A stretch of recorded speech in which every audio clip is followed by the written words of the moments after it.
Thanks for tuning in to As the Tire Turns podcast. Before we dive into this week's episode, I'd like to thank our sponsor, AME International. Tire professionals insist on AME. I'd also like to recognize the AACF. For over 65 years, the Automotive Aftermarket Charitable Foundation has stood by those in the automotive aftermarket industry and their families during life's toughest challenges. Since 1959, with the incredible support of industry partners, AACF has provided vital assistance to individuals and families facing financial hardship due to unforeseen circumstances, such as floods, earthquakes, storms, fires, catastrophic medical conditions, life-changing accidents, devastating fatalities, and more. AACF offers a straightforward application process and a quick turnaround time for those needing support during critical moments. Visit www.aftermarketcharity.org to access the application and learn more about how AACF can assist during times of need. Together, we can make a difference in the lives of our automotive aftermarket family. Support AACF today. And now, As the Tire Turns. All right, we're back for another episode of As the Tire Turns podcast. Joining us in our plush studios today is Mark Paquette, Vice President of Ascot Supply Corporation. Yes, thank you very much for having me, Keith. Appreciate it. You're very welcome, Mark. Born and raised in Massachusetts? Born and raised in Massachusetts, been there my whole life. Where I was last in Tewksbury, I was there for about 40 years total, but I also spent some time in Western Mass. Okay. All my life. So, don't take offense. I hope you won't. Okay. So, would you be a masshole? And the reason I ask that, I'm assuming that's I know people from New England will joke around and say, either okay, he's a mass, so or that somebody's from Maine, they'll call him maybe a maniac. I've heard maniac. Yeah. I'm not a masshole. So is that? I assume that maybe it's just drivers, but is it anyone who's just obnoxious or? Well, I could apply to anybody obnoxious. There's a lot of those in Massachusetts. It was for the drivers. Okay. We get a bad rap because we drive maybe a little aggressively, but the problem is there's so much traffic, nobody really gets a chance to. That's probably where the aggravation comes from. Gotcha. Yeah. I know sometimes driving, and I've driven pre-Big Dig, right? And with all the construction and just crazy, and would be teased with the Ted Williams Tunnel only being open to airport workers for a decade or more. Mm-hmm. But I'm always shocked when the I would call it the shoulder, but I think in Massachusetts it's referred to as the breakdown lane. That I don't know, from 4 to 6 p.m. or 5 to 7 or something, it's a lane of traffic. It's wide open, yes, during those times. Yeah. When we've had some out-of-towners would come by, like yourself, they would all talk about these people blazing a trail on the right side of the road, yeah, wondering where they're coming from and why they're able to drive the breakdown lane. Yeah. And apparently that seems to be very unique to Massachusetts. I've never seen it anywhere else. Yeah. So anyway, I just know most people that I've never heard anyone say it. Like they kind of jokingly talk about masshole. Maybe it's just a funny thing to say because of the sounding. It works, but it's not. We get a bad rep. Yeah, as drivers in Massachusetts. Yeah. I will say, it has gotten much better on my trips through. Right now, granted, I'm not commuting every day and driving through. And of course, you actually, I know, back in your previous life, maybe a couple lives ago. Right? Yeah, that you had quite the commute. But my guess is you would not gamify it, but you would probably either try and leave at certain times or hours to avoid the. Tried. I would leave early and to get to work, and then leave late. My round trip was about 102 miles. Yeah. So a little over 50 miles each way for the last 20 years. And 50 miles in the country, right, might be 50 minutes or 45 minutes, right? 50 miles there, I'm sure it could be hour and a half. Hour and a half, exactly. Yeah. Okay. All right. So, name of the podcast, As the Tire Turns, right? Yes. It's I've heard several people mention it. I've not heard anyone actually officially lay claim to it, but the first person I ever heard was John Malosi, right? So I credit him with coining with the name As the Tire Turns, and in our careers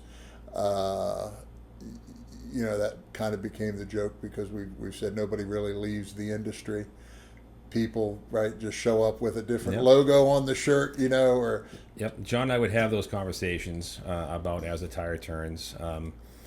I used to laugh more at it back then because I was with the same company for over 20, maybe close to 25 years. Correct. And now, probably this SEMA, I'll be going in my 4th shirt in 4 years. Yeah.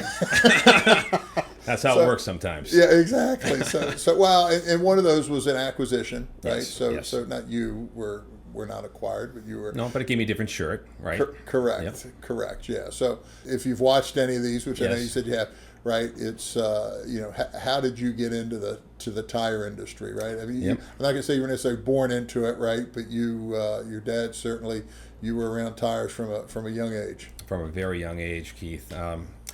My father started with Firestone back in the 60s, actually in the accounting department, and then moved into a sales position and then into a management position for the retail locations.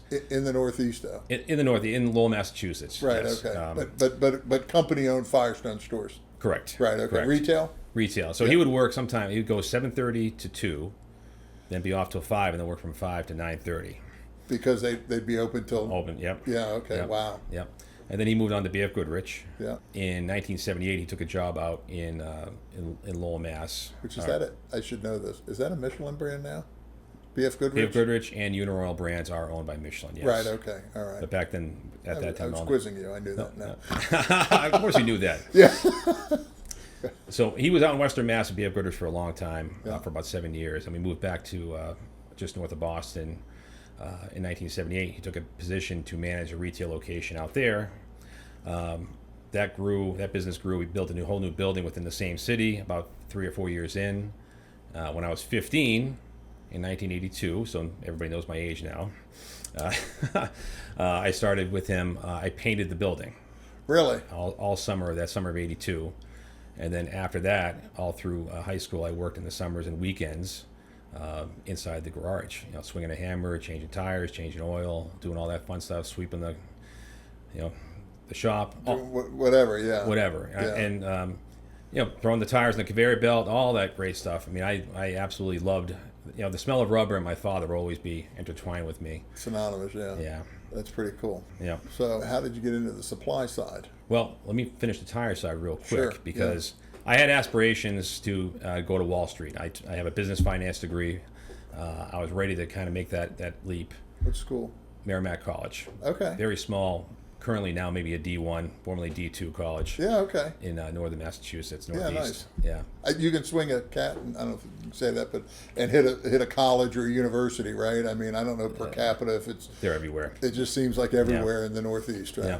Yeah. Okay. And when I graduated, I asked him for some work while I'm looking for work, and he put me in a store in Metro West Boston, and about 30 miles from home. So already my commutes, the long commute started right off the bat. Yeah, that's all you've ever known. But I fell in love with the business. I have a true love affair with the business. So did you ever interview Wall Street or attempt to go that? Once. Okay. And I realized, no. Yeah. I'm going to stick with this and give this a shot and see where it goes.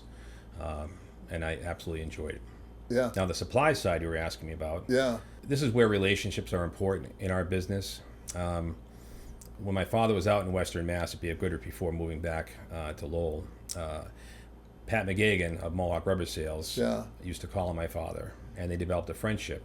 I was too young. I didn't know Pat at the time. Sure. I had gotten out of the tire business for a little bit through another acquisition that happened in the early 90s. Merchants Tire was sold, and at that point, I went my own way to... Were you working for Merchants at that time? Yeah. Were they out of Manassas, Virginia? People are confused. This is so that was a wholesaler. That was a whole different animal. So Merchants Tire was based out of Boston, Massachusetts. But a retail operation. Retail, commercial, and retread as well. Okay. They were a powerhouse in New England. It probably should have been what the Sullivan Tire is today. Okay. Unfortunately, they no longer exist in any form. Okay, so not the because I was going to say Manassas was Merchants. I think then it branded American Tire. A whole different. Okay. Whole different animal. All right. So anyhow, Pat, I started working for Staples. I managed some of their retail locations here in the greater Boston area. So I kind of thought maybe I was out of the business, right? My father called me in 1998 and said, "Hey, would you want to get back in the business?" I go, "What do you mean back in the business?" Because at that time, my father was running the BJ's wholesale tire bay operations. Okay. He had, a few years earlier, moved that business to Mohawk Rubber Sales because of his friendship with Patrick, and things were moving along pretty well there. But Patrick was growing. Sure. Mohawk was growing. And he said, if you want to get back in, give Patrick a call. And that's how I got hooked up with Mohawk Rubber Seals. It was pretty much that simple. But it was based on a friendship that developed, almost 20 years before that. Wow. Incredible. So cool. I guess let's continue on your path and your journey, Sure. right? Because I said you're VP of Ascot. So I'm sure along there, right? You mentioned Patrick McGeoghegan, but also Brian McGeoghegan, course, right? The Brian, whole McGeoghegan family. And Brian sold the company to the Myers Industries or Myers Tire Supply, right? And you worked for a while in that role, and listen, I sold my business, right, to the Haltech Group, and so I remember the morning of, right, there's some talk and chatter, stuff like that gets out, and you keep it under wraps, obviously, because anything can happen. You don't know, and even though I was very close with the Haltech guys, it was still a negotiation, right, and so you just don't know, right, until it's actually done. But the morning of, I gathered, kind of the employees, and it was a big day for me and the partners and so on, right? It was a big day for all of us, really. But, at some level, people just wondered what's going to happen to me, right? Right. And of course, in your role, right, you were, I don't know, VP Operations, Director of Operations. What was your title of? With Myers? With Mohawk. Well, with Mohawk, I was the operations manager. Yeah. But you would have been privy to, certainly. You may not have been in every single conversation, but you would have been privy that something was happening and going down and so on. So I guess just even what concerns or what anxieties did you potentially have with a sale, right? Getting acquired. I don't know if the revenue was maybe 3-to-1, roughly what Myers' size was. Just under 3-to-1, I think. Yeah. Yeah. So what was your thought, and where was your head at that point? Well, to start, yeah, I was actually in Akron the day of the announcement. Okay. So I was the lone Mohawk representative that at that point was with their VP of operations in Akron to announce the sale to the employees. We had to time it right because publicly traded, right? Correct, Yeah. right. So early morning or late night or yeah. Okay. So I know that the vice president of Myers Tire Supply and Brian announced it to the Mohawk team. Yeah. I got a chance to be part of the announcement with the Myers team. Sure. So I remember calling Brian that night before saying, Mohawk's buying my last dinner for me. Yeah. Before the big day. But to be honest with you, it was exciting. Yeah. I really felt after meeting some of the people there that this was the right spot. So, at that time, there was some apprehension. You kind of wonder what's going to happen. Sure. You don't usually hear the stories of acquisitions, what can happen. Yeah. But at the time, I saw it as a benefit. Sure. Okay. What was that dinner? Do you remember? It was just mozzarella sticks. Okay. TGI Fridays? I'm always fiscally conservative. Yeah. Good for you. I thought it might have been like Ken Stewart's or something like nothing that. like that. So, okay. All right. So fast forward then, Yes. and you their president at the time, I think, named or appointed, or I don't know, did he interview? Did it come as a surprise, or but you ended up taking on the role of operations director of operations? Director of operations initially, and I was responsible for distribution, purchasing, inventory management, and safety as well within the DCs. Yeah, so fairly big role, right? I mean, a lot.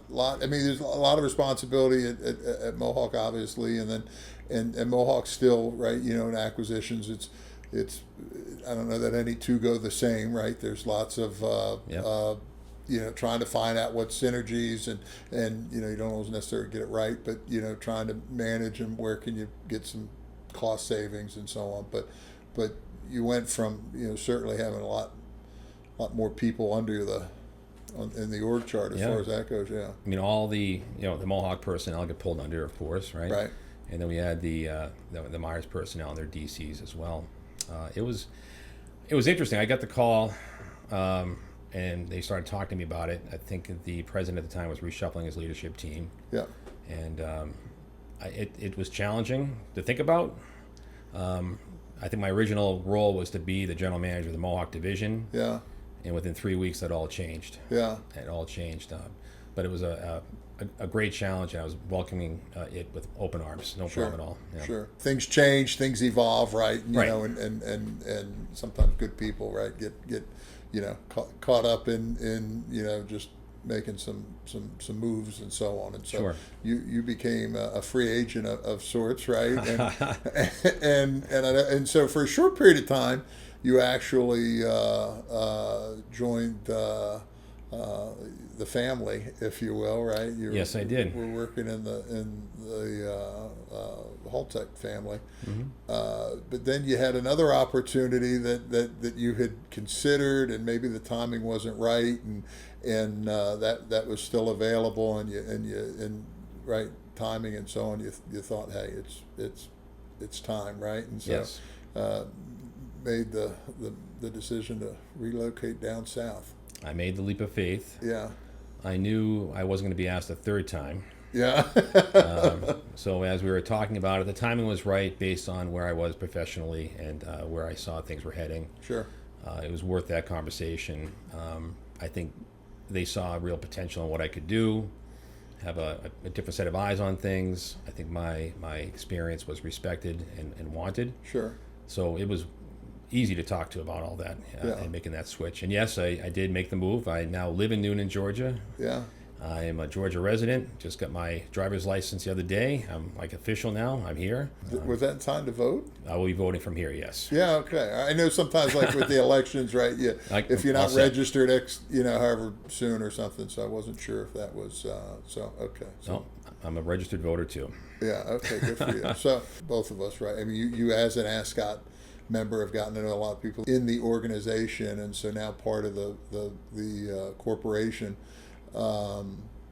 It's I don't know. I don't want to say if you feel back home, right? Because you're not part of one of many of the members are multi-generation, family-owned, type businesses, which is where you'd come from with the initially the Hearns, right? But then when Patrick and then Pat and Brian, right? Bought Right. Mohawk Rubber, right? So sold it to another family. It's business.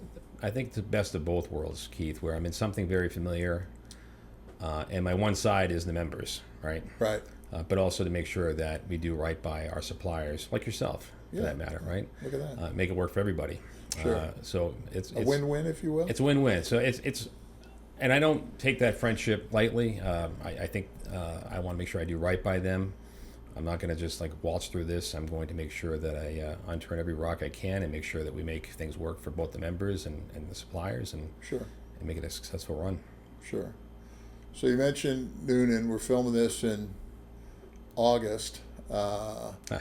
It's are you having a brat girl summer? Does that mean anything to you? No, it doesn't mean it means zero to me, Keith, which I'm happy about. Well, then just say yes. I don't know if you're a Charlie XCX fan, but the humidity is that The heat is real. The humidity is real. yeah. And then that's fine.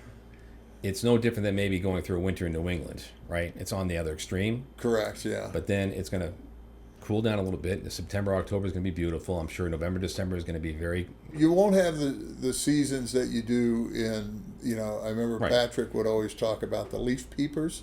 I guess Yes. the tourists that would come literally because all the kaleidoscope of colors in the trees and so on. So you don't necessarily have that here, but you do have, I'm a little further south, and, we have hot, really hot, right? Disgustingly hot, and temperate, right? Or moderate, I guess I should say. So for the last one, but so you haven't experienced the 4 seasons yet. You're just really coming down in the summertime. Yeah. I know you're active walking. Yes. I know Patrick loves to run. Yep. I know Brian will do some. Brian loves to walk as well. McGeoghegan, He just right? did his marathon a couple of years ago in Boston. Yeah, which is incredible. You're more of a walker, is that Yes. right? What's your an iPod? Is it or just for your phone? I guess in this nowadays, right? But what are you listening to? Is it music? Is it podcast? This is not. I'm not looking for a shameless plug or anything like that. I want to be able. My living room is for podcasts. I want to make sure I sit down and concentrate and see focus everything. on that. Focus on that. But walking, in all honesty, in my 2 trips through Ohio, one thing I learned to appreciate is country music. Really? Yeah.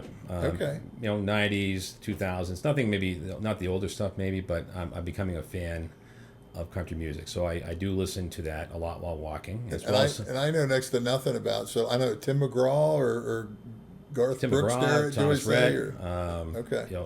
Luke Bryan. Yeah. I mean, they're all fun to listen to while walking. Okay. So I do enjoy that, as well as my mix of 80s and 90s. Okay. Even this morning, for prepping for this wonderful podcast, I put about 6 miles in between 10 and noon today. What type of prep do you do for this? No, walking. That's what I meant. No prep actually at all. Okay, yeah. Okay. But they have a wonderful trail here, Keith, called the LINC, LINC. Yeah. Anybody can Google it. I think it's 17 miles. It's paved. It's for bikers, for walkers. Really? Yep. And there's different outlets where you can go out and see different sites or parts of town. But it's all in Newnan. It's all public. Which we're in Coweta County, is that right? We're in Coweta County, yes. Okay, that's that right, Coweta? Yeah. When you see green lines or stripes on the road or sidewalks, that is the part of the LINC path on the public crossing or something. Right. But there's also through the woods and over that. There's actually one over the highway. Really? Interesting. And I've only gotten to parts of it. I haven't got to all of it yet. Interesting. That's fantastic. Okay. Thanks for listening to this episode of As the Tire Turns. Join us next week when we continue our conversation with Ascot Vice President Mark Paquette.